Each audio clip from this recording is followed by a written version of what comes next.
pemrograman yang didesain khusus untuk pembuatan aplikasi berbasis web.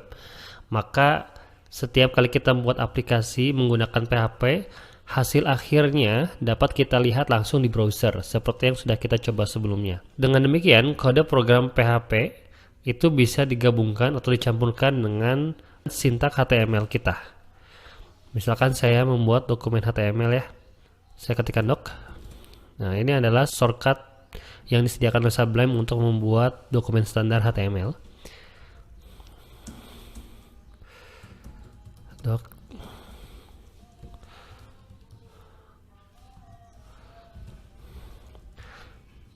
Saya ganti. Nah, saya buat heading 1 misalnya.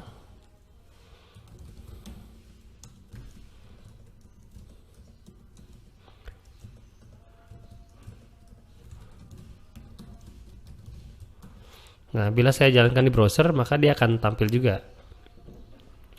Nah, yang perlu teman-teman ketahui adalah, meskipun kita memiliki file index.php dan tidak ada kode PHP di dalamnya, tetapi si server tetap menyajikan konten apapun yang disediakan oleh file tersebut, kemudian mengirimkannya ke klien, sehingga tampil di browser kita, seperti ini.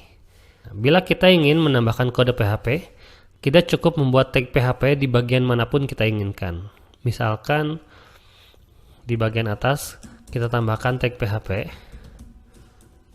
Nah, karena kita mencampur kode PHP dan HTML, maka setiap kali kita selesai menuliskan kode PHP, kode tersebut harus ditutup lagi dengan tag tutup PHP. Ya, ini tanda tanya lebih dari ini ya. Ini untuk membatasi kode mana yang merupakan kode PHP dan kode mana yang merupakan sintak HTML. Ini juga untuk memberitahu kepada server bagian kode mana yang harus dieksekusi sebagai kode program PHP. Nah, kita akan menuliskan kode program di sini ya. Misalkan kita membuat variabel nama, kita isi dengan string Tony Haryanto. Nah, sampai sini, bila kita jalankan programnya, si program PHP tadi tetap dijalankan, tapi tidak muncul karena memang kita tidak mencetak hasil dari kode yang kita tulis. Nah, misalkan kita ingin menuliskan nama kita setelah kalimat selamat datang yang ada di heading ini. Nah, di sini teman-teman berarti harus membuka lagi tag PHP-nya. Dan jangan lupa menutup kembali tag PHP-nya. Dan kita akan menuliskan kode program PHP-nya di dalam tag PHP ini. Misalkan tadi kita ingin mencetak variabel nama, maka kita cukup ketikkan echo spasi variabel nama. Nah, dengan demikian, bila kita panggil di browser, nilai dari variabel nama juga akan dicetak setelah kalimat selamat datang, sebagaimana kita tuliskan kode PHP-nya di sini. Gitu ya. Nah, kita bisa menyisipkan dimanapun kita inginkan. Misalnya kita membuat paragraf lagi. Misalkan saya tuliskan kalimat ini adalah paragraf pertama saya di dokumen HTML yang berisi kode PHP. Nah,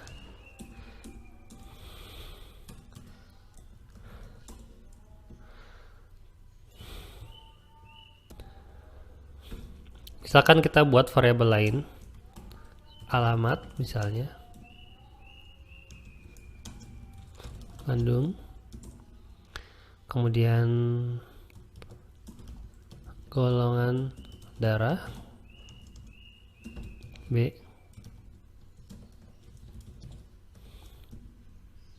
Kita dapat mencetak variabel-variabel ini dalam dokumen HTML kita.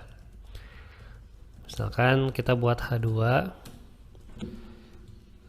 alamat titik 2. Nah, kita masukkan kode PHP di dalamnya. PHP echo alamat gitu ya. Itu caranya bila kita ingin mencetak variabel atau menjalankan kode program PHP kita di dalam dokumen HTML. Golongan darah. Saya bereskan dulu ini. Gol darah. Maka teman-teman akan lihat hasilnya seperti ini. Alamatnya ditampilkan dan golongan darahnya pun ditampilkan.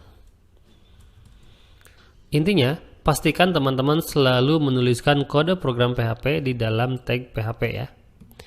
Apa jadinya kalau misalnya teman-teman menuliskan kode program PHP tetapi tidak membuka dan menutup kode PHP-nya?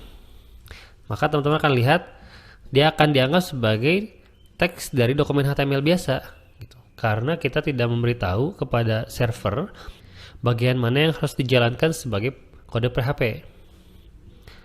Seperti itu ya. Saya kembalikan. Dan bila teman-teman membuka source code dari halaman HTML yang sudah kita render di browser dengan menggunakan klik kanan pada browser kemudian klik menu view page source, maka teman-teman akan melihat sudah tidak ada lagi kode PHP di dalam dokumen yang sudah kita terima di browser, karena PHP sekali lagi dijalankan di sisi server ya. Ingat, PHP adalah bahasa pemrograman berbasis server. Artinya dia akan dijalankan di server.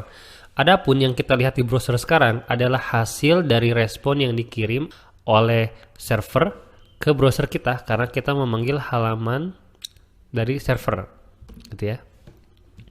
Sedangkan HTML adalah sintak yang dijalankan di sisi klien atau di browser kita.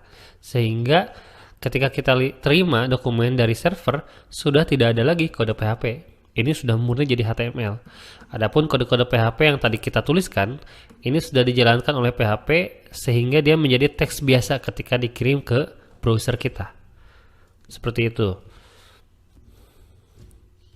Nah, barusan kita sudah menyisipkan kode PHP kita di dalam dokumen HTML.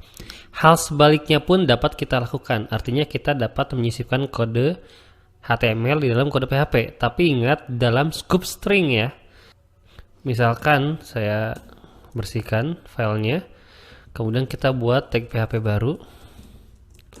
Nah, untuk mencetak teks kita masukkan perintah echo spasi stringnya kan.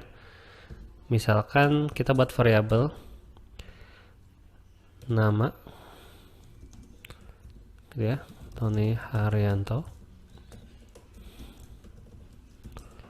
Nah, ketika kita echo nama, maka yang ditampilkan di browser adalah string Tony Haryanto, gitu ya. Sudah menjadi teks HTML, sehingga tag HTML apapun yang kita tulis atau kita masukkan di dalam string itu akan dijadikan tag HTML ketika diterima di browser. Misalkan kita buat satu variabel lagi, alamat Bandung. Nah, bila kita mencetak dua variabel seperti ini sekaligus, maka teman-teman akan lihat di browser dia akan menempel. Kenapa? Karena pertama kita mencetak teks Tony Haryanto seperti ini, kemudian kita cetak juga teks Bandung dari variabel alamat. Maka si PHP akan meneruskan pencetakan tanpa ada jeda.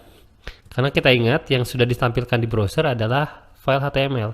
Sehingga bila kita ingin membuat jeda atau membuat baris, kita cukup memasukkan tag HTML yang kita perlukan. Misalkan kita cetak juga string BR ya untuk membuat baris baru. Nah, dengan demikian maka antara string nama dan alamat akan dicetak di dua baris yang berbeda. Dan bila kita lihat source code-nya, dia akan cetak sebagaimana kita cetak dari kode PHP yang kita tulis tadi. String nama, kemudian kita cetak juga BR, dan terakhir kita cetak alamat. Jadi catatannya adalah bila kita ingin menambahkan H1 di dalam tag kode PHP ya, pastikan tag-tag HTML itu disimpan di dalam string gitu ya. Seperti tadi. Seperti ini.